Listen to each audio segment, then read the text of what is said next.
My cheating ex-wife tried to kidnap our daughter on 3 separate occasions. I wasn't gonna let that slide. My wife and I were together for a total of 8 years and our marriage was blissful. Until I saw a video on her laptop of her getting railed by 2 guys at once, that is. I confronted her and of course we divorced. She actually was fine with it, she did not beg for forgiveness. The divorce went fine mostly, and I was left with 1 day less than a 50-50 parenting split. My ex-wife refused to give me 50-50 in mediation because she just had to win. After about a year of being divorced, I got a summons in the mail to appear in court. My wife was trying to permanently take my daughter away from me. She made up a bunch of stuff, but the basis of her argument was that I was participating in deviant intimate behavior. I had a difficult time finding a lawyer because of this. Without even talking to me, the first several lawyers I spoke with didn't want to touch the case as soon as they read that in the summons. Eventually I found a great attorney though. He was not cheap, however. In court her lawyer put her on the stand and she told the judge a bunch of bullcrap she thought was going on at my house in regards to the deviant intimate behavior between me and my current girlfriend. She did however say that she had no idea if my daughter had been exposed to anything she was accusing me of, but it wasn't safe for my daughter to stay with me because of what she suspected was going on. On the stand she also said that she had a job, and a place to rent waiting for her in another state that she wanted to move to, about 300 miles away. In addition, she also said that she visited her boyfriend in this other state on the weekends. She said that she only took our daughter with her occasionally, since the parenting split gave me time every Saturday, and that made it difficult for her to leave after work on Friday to see her boyfriend, and then have to return the next day. Note, this meant, when she had our daughter on Friday, she had to leave after work on Friday with our daughter to go see her boyfriend, and bring our daughter back to me every Saturday, since I got our daughter every Saturday, either at 8 a.m. or at noon. It is what she had agreed to in mediation, and how she got her extra day a month. It was kind of complicated how I had some days every other week, she had some days every other week, but I got our daughter every Saturday, either starting at 8 a.m. or at noon on the weekends. Or, she could leave our daughter with me, and give me extra time above the court-ordered amount if she wanted to leave after work on Friday to see her boyfriend, and not have to come back till she had to be to work Monday morning. This is what she did most weekends. The other option was to ask me for permission to take our daughter out of state and keep her on Saturdays, which I allowed occasionally, but not often. She absolutely hated that she had to ask me for permission. Oh well. It was the deal she originally agreed to in mediation. So anyway, when her lawyer got done asking her questions, my lawyer got up and asked her his first question: is the parenting plan that you have been using to go to this other state, that you have worked out with your ex-husband, something that you have done because it is in the best interest of your daughter? Frigging genius question.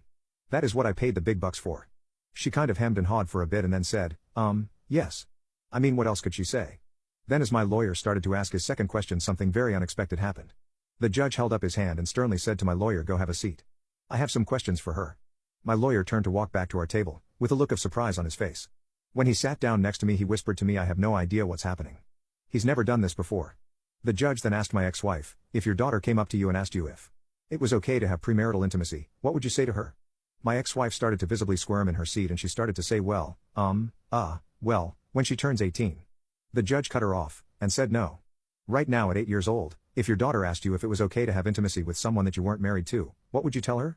As she squirmed even more, her reply was something like, well, I'd say no, Your Honor. The judge then lashed out at her and said, "Well, by taking your daughter to your boyfriend's for the weekend, that is exactly what you are telling her, and I don't care if this man has his girlfriend chained up and swinging from the ceiling, as long as your daughter is not being exposed to it, then what you are doing is worse than anything he is doing, and it is none of your business." He banged his gavel and said, "This case is done." My lawyer then jumped up and said, "Your Honor, we would like to move that the parenting plan which they have worked out between them currently, that is different from the original court order, be made permanent." The judge then replied, "We are going to take a 15-minute recess for the two of you to work it out between you, and when I come back, if you don't have something worked out, then I will work it out for you," and he walked out. So, we worked out that we would use the original parenting plan of 50-50 minus 1 day, but I would also now get all weekend every weekend, from when my ex-wife got off work on Friday until Sunday night. When adding up the hours, now it ended up that I got just under a week extra than what I had before. When the judge returned and we told him this plan, he accepted it, and then he also reduced my child support to account for me now having my daughter the extra days every month. So, I ended up getting more time with my daughter every month, and a reduction in my child support, all by court order. My ex-wife was also humiliated on the stand by the judge. It was a good day. My ex-wife was furious, because she thought the judge was going to allow her to move, and take my daughter with her. Oops. Karma. An important thing that I got out of all this was that her real reason for wanting to move was to live closer to her boyfriend. Her made-up crap about deviant intimate behavior was her way of trying to get the court to let her move without having to be honest about why she wanted to move. She figured that just her wanting to live near her boyfriend wasn't going to be a good enough reason for the court, so she had to make up something that was going to be a big deal to the judge. Yeah, well, the judge saw right through it, but my wife was not done. My cheating ex-wife tried to kidnap our daughter on 3 separate occasions. I wasn't gonna let that slide. About 6 months later, I got served papers to appear in court again. My ex-wife was trying to take my daughter away from me, and move 300 miles away once again. This time, however, she is more honest, and her reasoning is that she is now engaged to be married to her boyfriend, and she wants to move closer to him. Her thinking seems to be that since she is engaged to be married, the judge will look differently on her efforts to move 300 miles away and take my daughter away from me.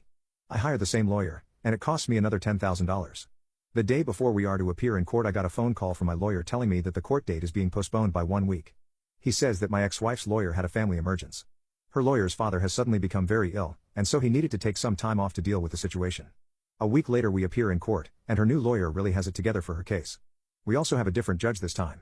Come to find out that the previous judge was filling in for this new judge because this judge had some medical condition that needed to be attended to at the time of the first court appearance.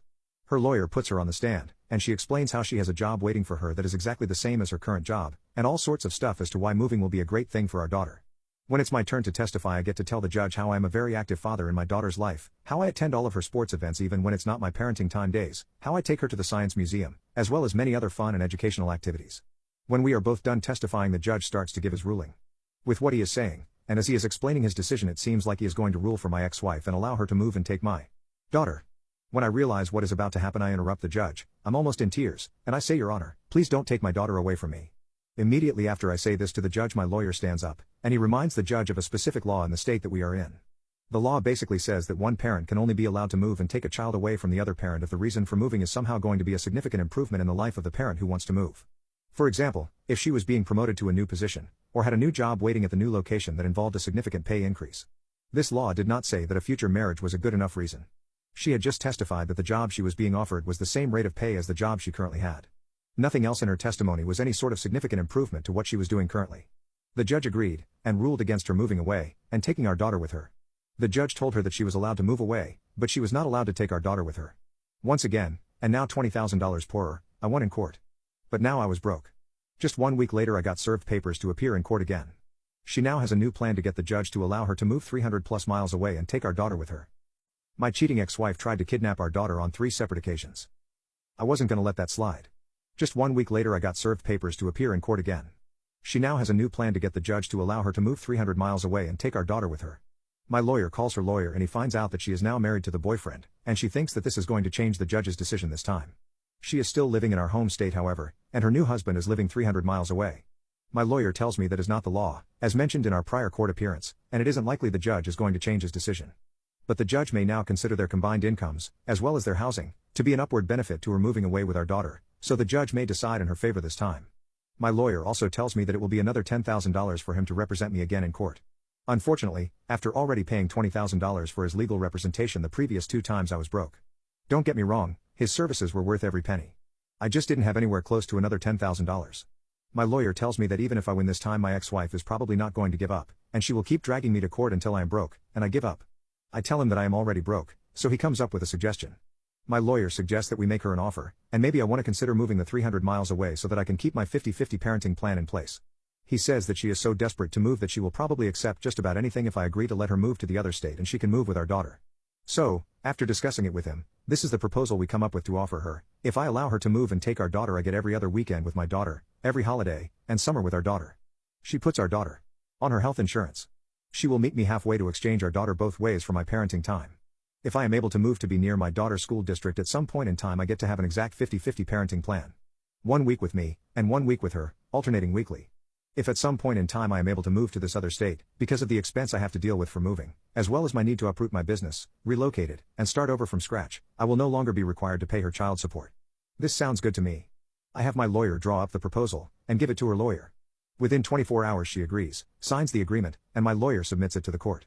The agreement is approved by the court. She has no idea that I intend to get moved to the new state as soon as possible. You see, what she knows at the time is that I run a business in the state I currently live in, and I have a lot of local customers that I depend on to earn my living. I don't think that it even crosses her mind that I would even be able to move anytime soon.